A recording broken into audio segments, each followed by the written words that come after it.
Manchester United versus Manchester City preview. Pep is rattled. Pep is absolutely rattled after getting a lot of losses. He's saying that I'm missing Rodri and Foden. Foden has been playing throughout the games which he lost, and he has lost his mind. Ole Gunnar Solskjaer is actually taking a dig at empty head, saying that it is better for Man United in away games than in home.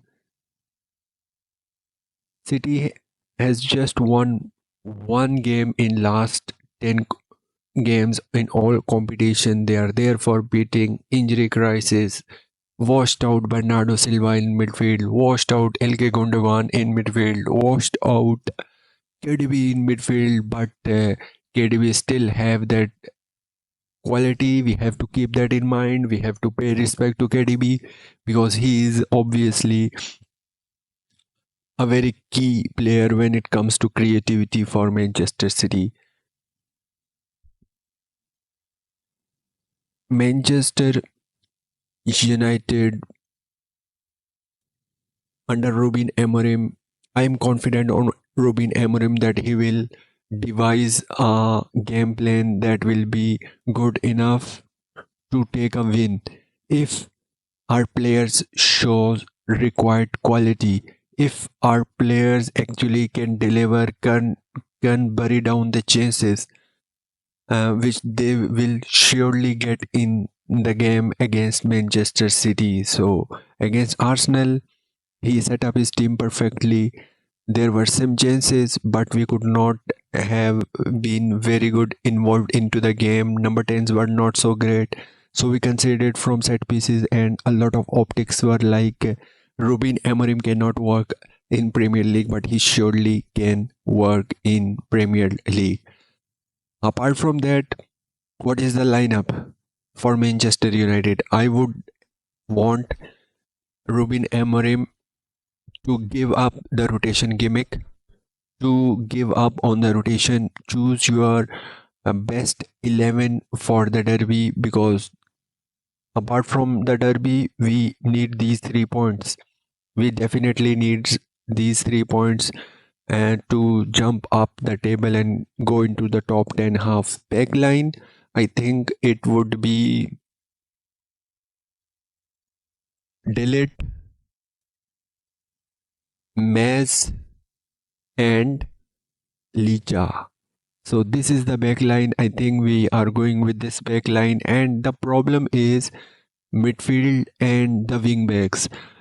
In the game against Victoria Pilsen, we played 5 defenders, and it was a torture of a game. It was a torture of a first half to watch, unless and until he substituted one wing back with a winger who was playing as a wing back. So we had some attacking mindset. So we cannot play with the 5 wing backs.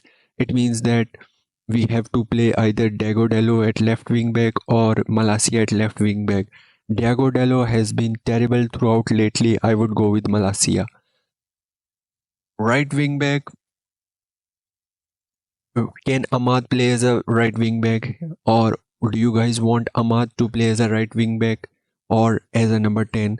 This is the dilemma of Ahmad Diallo. I think Ahmad Diallo has to play as a right wing back. I think Ahmad Diallo has to play as a right wing back. I I was the staunch supporter of Ahmad Diallo throughout the Eric Ten Hag tenure. I was saying early that we need Ahmad closer to the goal, as much as we can. But the problem is this system is heavily reliant on the wing backs, and what Ahmad offer as us at a right wing back position, I think no one else in our squad can provide us that sort of stability, that sort of ball carrying, that sort of dribbling, that sort of when he's near to the box, his close control of the ball, his movement and stuff, his finishing when he gets the chance. I think he's the ultimate guy in that Manchester United lineup. So I would want him at right wing back.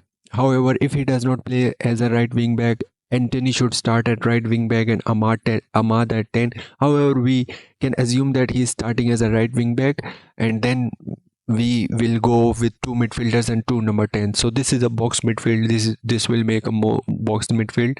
So for that, I would go with, first and foremost, Ugarte is must. Ugarte is must in any Manchester United lineup until and unless we go in the January transfer window and we get a player who is as mobile as Ugarte, can cover as much as ground as Ugarte and can be an upgrade on Ugarte when it comes to ball playing. So Ugarte must start as a number 6. Number 8, I would go with Bruno Fernandes. Number 10s, who would be number 10s? I have a secret choice for a number 10. I think that I am assuming that Ahmad is playing as a right wing back, and for right number 10, we can go with Mason Mount. For the left number 10, I would love to see Kobbie Mainoo there. I would love to see Kobbie Mainoo there because Kobbie has all the traits that a number 10 should have in Ruben Amorim's system. So I am very excited to see at any point in his Manchester United career, Kobbie plays as a number 10 as Ruben Amorim, and I am sure that you guys gonna love it. He has all the traits. His dribbling, he's receiving the ball under pressure, he's receiving the ball in his back to the goal, his control of the ball in close proximity, in crowded areas. So he has all the traits. I'm going with Copes there and Mount as a right attacking midfielder. Striker is, who can be the striker? So there is a striker dilemma where when you play Joshua Zirkzee, you get the overall play, general play. He can come deep, receive the ball in deeper areas, and can release the ball. His dribbling is good, although he lost a lot of his balls against Victoria Pilsen, but that was down to some tactical reasons we are not going to talk about.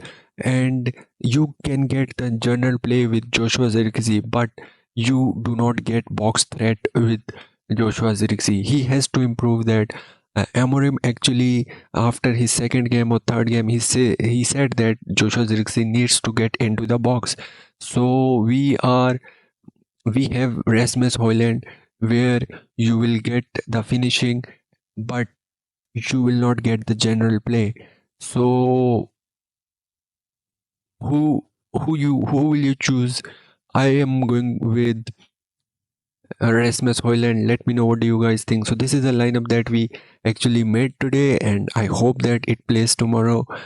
Let me know what do you guys think. If you are still watching, please do not forget to subscribe and like the video, and apart from that, feel free to predict as well. Thank you and have a wonderful day.